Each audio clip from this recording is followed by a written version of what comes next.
자, 오늘 찬양팀 다 어디 갔죠?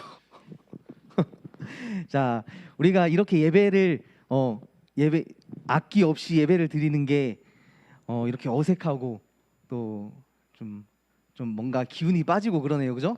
그렇지만 우리 하나님께 예배 드리는 것은 악기가 없어도 우리의 즐거운 마음으로 우리의 마음을 하나님께 드린다는 것을 기억하고 함께 하나님 말씀 보도록 하겠습니다. 우리 창세기입니다.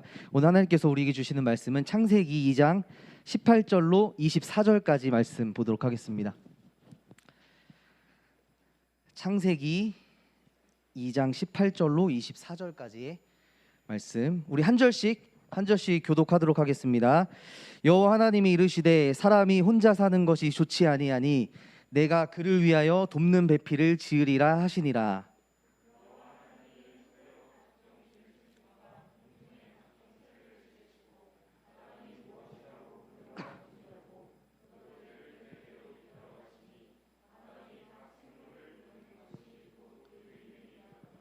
아담이 모든 가축과 공중의 새와 들의 모든 짐승에게 이름을 주니라.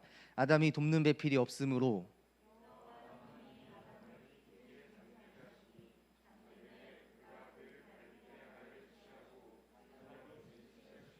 여호와 하나님이 아담에게서 취하신 그 갈빗대로 여자를 만드시고 그를 아담에게로 이끌어 오시니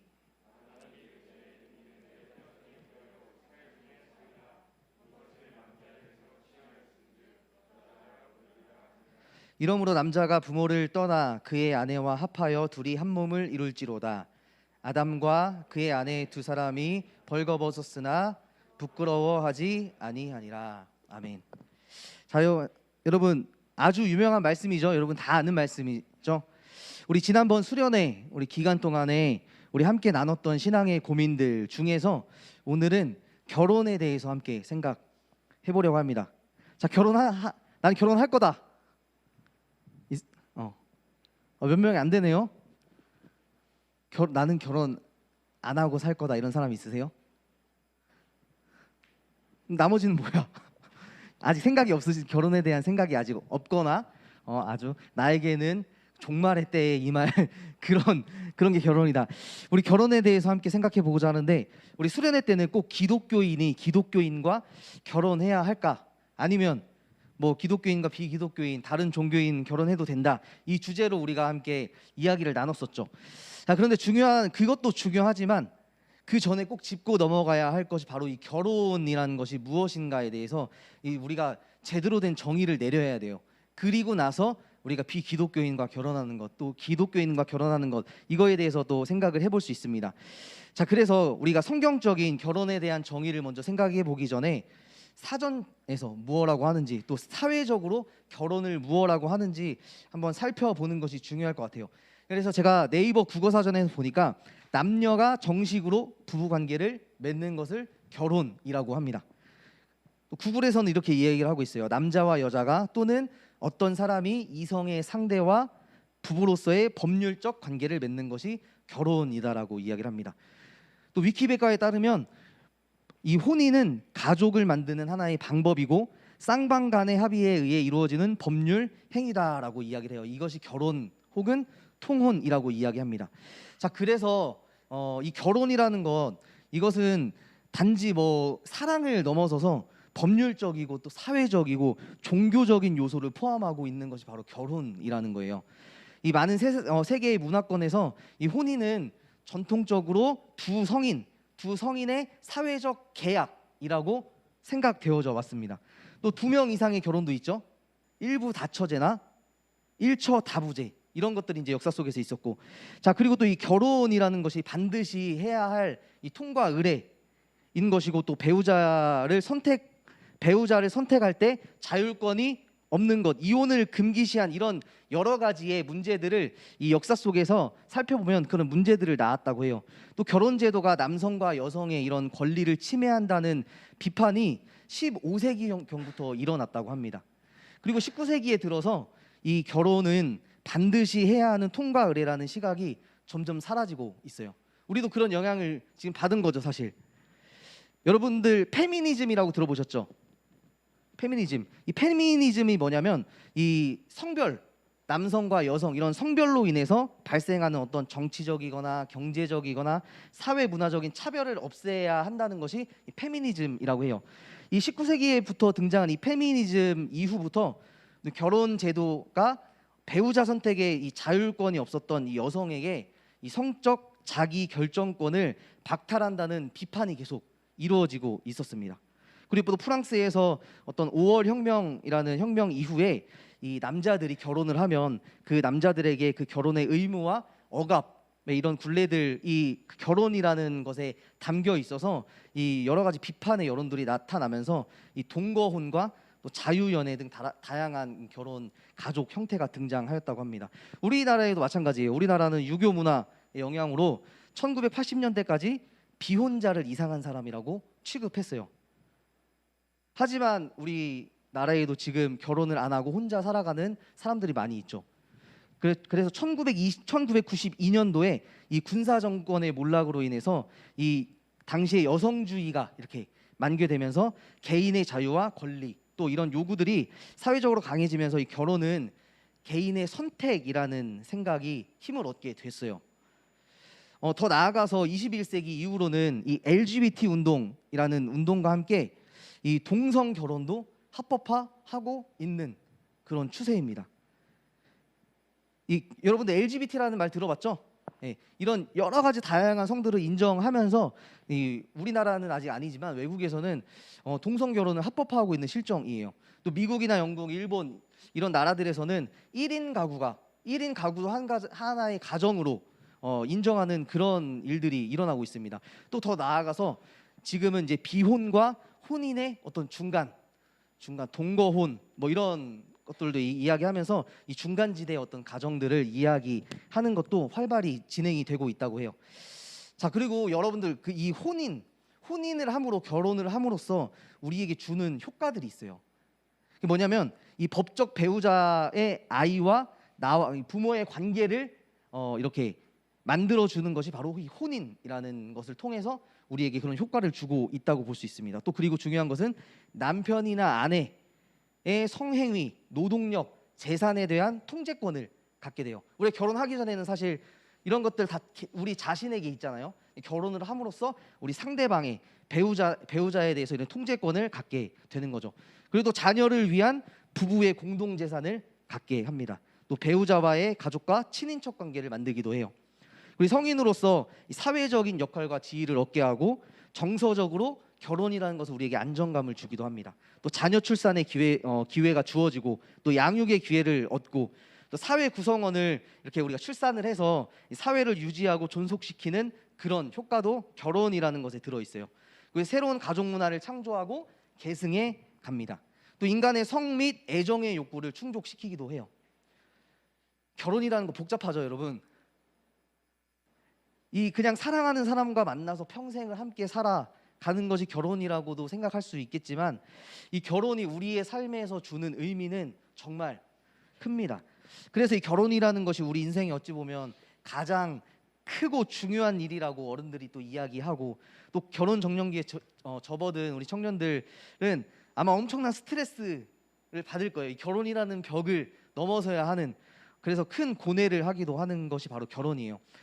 그렇다면 이 결혼 제도, 이 인간에게만 있는 이 결혼 제도, 이 어떤 근거를 가지고 이 결혼이라는 것을 정의하고 또 결혼을 해서 살아야 하는지, 뭐 네이버나 구글 또 우리 인간 세상에서 나오는 이런 가치관들이 아닌 우리에게 주어진 이 진리의 말씀, 하나님의 말씀을 통해서 우리 함께 생각해 보는 것이 중요합니다. 그래서 오늘 함께 읽은 이 본문의 말씀, 창세기 2장 18절에서 25절 말씀, 이 말씀은 우리가 읽은 것 같이 하나님께서 여자를 창조하시는 본문입니다. 그리고 24절, 25절에 보면 결론적으로 결혼 제도에 대해서 이야기를 하는 그런 본문이라고 할 수 있어요. 이 성경의 본문을 창세기 1장부터 이렇게 따라가다 보면 하나님께서 세상을 창조하시고 1장에서 계속해서 반복해서 하시는 말씀입니다. 보시기에 좋았더라, 이런 말씀을 하세요.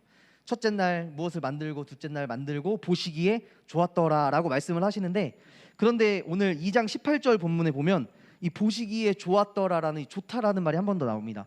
그런데 여기에서는 좋다라고 이야기를 하지 않으시고 좋지 않았다라고 이야기를 하세요. 하나님께서 처음으로 보시기에 좋지 않았다라고 말씀하시는 본문이 바로 오늘 본문이에요. 그 모습이 어떤 모습이냐면 사람이 혼자 사는 모습인 거죠. 사람이 독처하는 모습을 보고 하나님이 보시기에 좋지 않았더라라고 말씀을 하고 계신다는 거예요. 그래서 이 구약 성경 처음에 하나님의 말씀은 사람이 혼자 사는 것이 좋지 않다라는 그런 의미를 가지고 있습니다. 그래서 우리가 성경 우리 지난번에 이야기할 때도 뭐 신약 성경의 결혼에 대한 이야기들도 있고 성경 전체에서 이 결혼에 대해서 포괄적으로 살펴보는 것이 중요하겠지만 사실 신약 성경에 나오는 이 결혼에 대한 이야기들은 이 바울 서신에서 많이 나오는데 이 바울 서신에 나오는 결혼 이야기는 바울 자신의 견해일 때가 많아요. 자신의 어떤 상황이나 그때 당시 어떤 문화들을 가지고 그 땅에서 하는 그 시대에서 하는 권면이라고 생각해 볼 수가 있어요. 그래서 바울은 결혼하지 않아도 된다라고 말하기도 하지만 그것은 어쩔 수 없는 상황이나 또 각자의 상황에 따라 특정한 그런 상황임을 우리가 기억을 해야 돼요.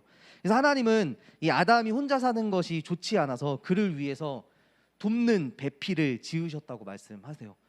이 18절에 돕는 배필이라는 말씀을 하시는데 이 돕는 배필이 뭘까요? 화평아, 돕는 배필이 뭘까? 응? 돕는 배필. 여러분은 돕는 배필이란 말 들어봤죠? 어떤 의미를 가지고 있죠? 돕는 배필? 잘 내조하는 그런 거? 돕는 배필. 이 돕는 배필이라는 말이 상당히 오해가 있는 단어예요. 특히 우리나라와 같은 이 가부장적인 사회에서는 더더욱 오해가 있는 말입니다. 이제까지 사실 뭐 다른 여러 나라들도 그렇지만 우리나라 특히 이 유교 사회였던 우리 남성주의 사회에서는 그동안 이 돕는 배필이라는 말이 이 여성을 일컬으면서 남자의 권위 아래에 있고 남편의 권위 아래에 있고 남편을 내조해야 하는 그런 사람으로 취급을 받았어요. 돕는 배필이라는 말로. 사실 근데 이것은 성경적이지 않습니다. 이 돕는 배필이라는 이 말을 히브리어로 보면 이런 뜻을 가지고 있어요. 그에게 어울리는 도움의 짝이라는 말이에요. 그러니까 남자보다 여자가 더 낫다, 또 여자보다 남자가 더 낫다 이런 걸 이야기하는 게 아니라 그에게 어울리는 도움을 주는 짝이라는 이야기죠. 이 짝이란 말은 서로 둘 다 이렇게 적용이 되는 말이잖아요. 그래서 이 말은 이 여성이 남성에게 종속된 것을 의미하는 것도 아니고 또 남자와 여자가 동등하다는 그런 표현하는 것이기보다는 이 표현은 서로가 상호 보완적이라는 거예요. 상호 보완적으로 남자와 여자가 창조되었다는 것을 볼 수가 있어요. 그래서 여기서 우리 한 가지 결혼 상대를 찾을 때 중요한 포인트가 하나 있습니다. 남자든 여자든 이 배우자를 선택할 때, 배우자를 볼 때 이 사람이 나와 상호 보완적인 사람인가, 이게 중요해요. 이게 중요한 성경적인 포인트라는 것입니다. 하나님께서 남자와 여자를 상호 보완적인 관계로 지으셨잖아요. 이런 말이 있어요. 극과 극인 사람이 만나면 잘 산다 이런 말 하죠. 이런 말 들어보셨을 거예요. 이 말이 사실 좀 맞기도 하고 좀 틀리기도 하지만 어느 정도 극과 극인 사람이 만나면 희한하게 그 가정이 잘 사는 것을 볼 수가 있습니다. 여러분들 연애 때는 어떤가요? 연애 때 극과 극인 사람이 이렇게 끌리나요? 아니면 나와 좀 비슷한 성향을 가진 사람에게 끌리나요? 뭐 예를 들면 소개팅 하든지 이렇게 친구와 썸을 탈 때 보면 보통 서로에게 어떤 이렇게 비슷한 감정, 비슷한 생각을 가지고 있고 비슷한 취미, 비슷한 가치관과 성향을 가지고 있는 사람들에게 끌리게 됩니다. 비슷한 음악을 좋아한다든지 영화를 좋아한다든지 또 좋아하는 음식 이런 것들이 같으면 그런 것들을 공유하면서 나 이 사람이랑 진짜 잘 맞아 이런 이야기를 많이 하잖아요.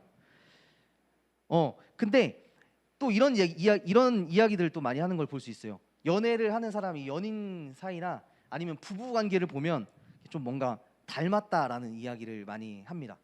얼굴이 닮은 것 같아요. 이미지가 좀 비슷한 것 같아요. 그런데 제가 이게 어디서 TV에서 본 건데 살아가면서 서로 간에 이 생각이 뭐 비슷해지고 그래서 서로 간에 닮아갈 수도 있지만 이 부부나 연인이 얼굴이 조금 이렇게 비슷한 어떤 이미지를 갖고 있는 건 자신을 닮은 사람에게 좀 더 호감을 느낀다고 해요. 평생 내가 내 얼굴을 보고 살았기 때문에 이 상대 연애 대상이나 아니면 결혼 대상을 봤을 때 나랑 어떤 이미지가 닮은 사람에게 더 익숙하고 편안한 느낌을 갖게 돼서 그런 사람들을 이제 결혼 상대로 이렇게 택하게 된다는 거죠. 자, 그런데 결혼이라는 것은 연애랑 좀 다른 것 같아요. 결혼하신 분 없으시죠? 없으시죠? 저만 결혼했네요. 결혼은 연애랑 좀 다른 것 같아요. 이 비슷한 사람끼리 결혼하면 안 됩니다. 망해요. 그렇게 하면 예를 들면 둘 다 경제관념이 없는 사람들끼리 만난다거나 아니면 둘 다 무계획적인 사람이 만나서 결혼을 한다 생각해 보세요. 둘 다 게으른 사람이라면, 집순이와 집돌이가 결혼한다면, 또 둘 다 청소하기를 싫어해. 집이 꼴이 장난 아니겠죠. 생각만 해도 이건 끔찍한 가정이 될 것이 분명해요. 그래서 우리가 배우자를 고를 때 첫 번째로 중요한 성경적 힌트는 뭐냐면 서로가 상호 보완적인 사람인지를 고려해야 한다는 거예요. 이것이 바로 하나님이 우리를 남자와 여자로 창조하실 때 돕는 배필, 상호 보완적인 관계로 만드셨다라는 그 목적에서 우리가 발견할 수 있는 힌트입니다. 그리고 자, 이어서 본문을 보면 또 하나님께서 돕는 배필을 지으신다고 말씀을 하셨는데 바로 인간을 만드신 것이 아니라 19절 말씀에 보면 하나님께서 동물들을 만드셔요. 동물. 이상하죠? 하나님께서 동물들을 만들어 돕는 배필을 지어줄게 하고 여러 동물들을 만들어서 아담에게 이끌어 가셨어요. 그랬더니 아담은 각각 그 생물들의 이름을 불러주고 그 이름이 곧 동물의 이름이 되었죠. 자, 그런데 20절 말씀에 보면 이런 말씀이 나옵니다. 아담이 돕는 배필이 없으므로라고 말씀하세요. 동물을 하나님께서 동물을 아담에게로 이끌어 가니까 그걸 보더니 아담이 돕는 배필이 없다라고 판단을 했던 거죠. 하나님이 이 돕는 배필을 지으신다고 하시고 돕는 배필을 만들어서 아담에게 아담과 이 동물이 어울릴까 해서 소위 아담 옆에다가 딱 갖다 댄 거죠. 이렇게 사이즈가 나오나 안 나오나 갖다 댔는데 아담이 돕는 배필을 찾지 못했어요. 이 여기 없다라는 이 말은 원래는 찾지 못하였으므로라는 이 말이 정확한 말이에요. 자, 그래서 이것이 의미하는 바는 뭐냐면 이 동물은 사람과 아담과 상호 보완적인 관계가 아니라는 거죠. 하나님께서 그래서 이제 아담을 잠들게 하시고 갈빗대 하나를 가지고 그것을 취해서 살로 대신 채우시고 여자를 만드셨습니다. 여자를 만드시고 동물을 이끌어 오셨던 것처럼 하나님께서 이 여자를 아담에게 이끌어 오셨어요. 우리와 이 기독교와 조금 다른 노선에 있는 유대교라고 하는 종교가 있는데 이 유대교에서는 이렇게 이야기를 한다고 해요. 어떻게 남자와 여자가 존재하게 되었는가라고 이야기를 했을 때 성경 말씀을 인용하면서 하나님께서 남자의 옆구리를 취하셔서 그 절반에서 여자를 만드셨다라고 이야기를 합니다. 성경에 나오는 이야기죠. 그래서 오직 이 둘 남자와 여자가 함께 있을 때 하나님이 원래적인 창조의 온전함을 회복한다고 그렇게 이야기를 합니다. 자, 여기서 두 번째 결혼의 포인트는 이겁니다. 상호 보완적인 관계인 남자와 여자가 누구에 의해서 만나게 되냐면 하나님에 의해서 만나게 된다는 거예요. 우리는 알 수 없어요. 알 수 없지만 하나님이 아담에게 여자를 이끌어 오신 것처럼 하나님이 우리의 결혼 상대를 이끌어 주신다는 것이 중요해요. 사실 이 말이 사실 우리가 이해하기 참 좀 어려운 말이죠. 믿음의 말이 사실 이건 믿음의 언어인 거죠. 22절에 보면 하나님 여호와께서 여자를 만드시고 그를 아담에게로 이끌어 오셨다고 그렇게 말씀을 하세요. 그래서 하나님이 우리에게 허락하시는 결혼이라는 것은 이 남자와 여자가 만나서 한 몸을 이루고 결혼을 한다는 것은 처음으로 하나님의 인도하심이 있었다는 대 큰 전제 안에 있다는 것을 우리가 믿어야 한다는 거예요. 결혼은 그래서 하나님의 섭리 안에 있다고 말할 수도 있습니다. 하나님께서 상호 보완적인 관계를 만나게 해주신 분이 바로 하나님이시다라는 거 중요합니다. 하지만 우리가 참 민감하지 못하면 이럴 때가 있어요. 하나님이 우리에게 배우자를 이끌어 주시고 보내주셔도 이 하나님이 보내주신 그 관계에 집중하기보다는 사람과의 관계에 집중할 때 예를 들면 상대방의 경제력이나 외모 이 중요하겠죠 사실. 하지만 하나님과의 관계보다 이런 경제력, 외모 등등 이런 세상의 가치관들을 가지고 우리가 배우자를 찾으려고 할 때 이 아담이 그 동물들 안에서 상호 보완적인 관계를 찾지 못했던 것처럼 하나님이 우리에게 원하시는 배우자를 상당히 찾기가 어려워질 수 있다는 거예요. 소위 이 결혼이라는 것은 사랑하는 사람과 이 만나서 결혼한다는 말도 맞지만 이런 말이 있습니다. 결혼은 약속이기 때문에 이 결혼한 상대방이 어떤 모습을 보이든지 그 약속의 관계를 유지하고 그 약속을 지키면서 앞으로 서로를 더 사랑하는 관계로 발전시키며 살아가는 것이 결혼이라고 말하는 어른들이 있어요. 근데 저도 이 말에 100% 동의를 하는 것 같아요. 사실 신앙을 떠나서 이 말은 참 맞는 말이라고 느껴집니다. 그리고 또 이어지는 말씀에 아담은 여자를 보고 이렇게 이야기를 해요. 내 뼈 중에 뼈요, 내 살 중에 살이다라고 이렇게 말합니다. 이 말은 쉽게 말해서 이 상대방을 보면서 아 나네 이런 뜻이에요. 그 여자를 보면서 그 남자를 보면서 아 나와 같은 존재이네라고 고백을 하는 거죠. 이 말이 주는 함의는 뭐냐면 내가 이 여자를 이 남자를 이 배우자를 나의 뜻대로 내 뼈와 살처럼 만들겠다. 내가 보기에 좋은 사람으로 만들겠다라는 것이 아니라 이 상대방을 보면서 아 나구나. 내 아내, 내 남편을 볼 때 내 모습을 그 안에서 발견하는 거. 내 부족한 모습을 아내를 보면서 발견을 하고 또 남편을 보면서 내 성격을 발견하고 그러면서 서로 맞춰가야 한다는 거죠. 그리고 내가 나를 대하는 것처럼 너그럽고 사랑하는 마음으로 상대방을 이렇게 섬기고 여겨줘야 한다는 거예요. 그래서 이런 사람을 만날 때 오늘 24절 말씀에 보면 남자가 부모를 떠나 그 아내와 합하여 한 몸을 이루게 되는 것입니다. 이게 바로 결혼이라는 거예요. 이 결혼의 이미지입니다. 이 둘이 함께 부모를 떠나서 아내와 한 몸을 이루는 것, 이 결혼식의 이미지잖아요. 이제 이 부모의 경제력을 벗어나서 둘이 합하여서 이렇게 착 달라붙고 밀착된다는 그런 말이에요. 껌딱지처럼 붙어서 떼어질 수 없는 그런 밀착성을 가진 게 결혼 관계라는 거예요. 그래서 하나님이 원하시는 이 가정의 모습은 이렇게 한 몸을 이루는 겁니다. 한 몸을 근데 이루기 위해서 두 명의 사람인데 뇌가 두 개이고 생각이 두 개이고 가치관이 두 개이고 그런데 이 두 개인 이런 생각들이 한 몸이 되려면 어떻게 해야 될까요? 하나의 가치관으로 살아가려면 둘 중에 한 명의 가치관, 한 명의 생각은 꺾여줘야 돼요. 그래서 결혼한 부부는 이렇게 살아가는 겁니다. 둘이지만 이제 한 가정 안에서 한 몸이 되어서 한 생각을 품고 한 곳을 바라보고 가는 것이 바로 부부예요. 여기서 또 한 가지 포인트를 얻을 수 있어요. 우리의 고민 주제였던 기독교인은 기독교인과 결혼해도 된다, 안 된다라는 이 고민이 여기서 이 힌트를 통해서 우리가 조금 풀 수 있을 것 같아요. 사실 같은 기독교인이어도 신앙이 좀 다를 수가 있어요. 같은 하나님을 믿어도 내가 믿음으로 어떤 믿음으로 살아가는지는 좀 다를 수가 있어요. 그런데 이 기독교인 둘이 가정을 이루고 살아간다고 해도 한 몸이 되기는 너무 어렵습니다. 서로의 것을 주장할 수 있기 때문이요. 두 몸으로 살아갈 수 있어요. 이렇게 하나님을 믿어도 힘든데 만약에 비기독교인이나 다른 종교인들과 결혼하게 된다면 한 몸을 이루기가 정말 어렵겠죠.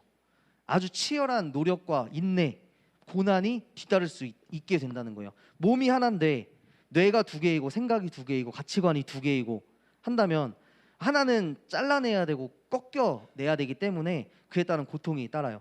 그래서 유튜브에 보면 저도 이 설교를 준비하면서 유튜브에 정말 많은 영상들이 있더라고요. 그 비기독교인과 기독교인 결혼해도 되나 안 되나 이런 많은 영상들이 있는데 사실 정답이 없어요. 그 안에서 누구는 해도 된다, 성경적으로 해도 된다라고 얘기하고 또 누구는 성경적으로 하지 않아도 된다라고 이야기를 합니다. 둘 다 일리가 있어요. 결국 선택은 우리가 하는 거예요. 내가 하는 거예요.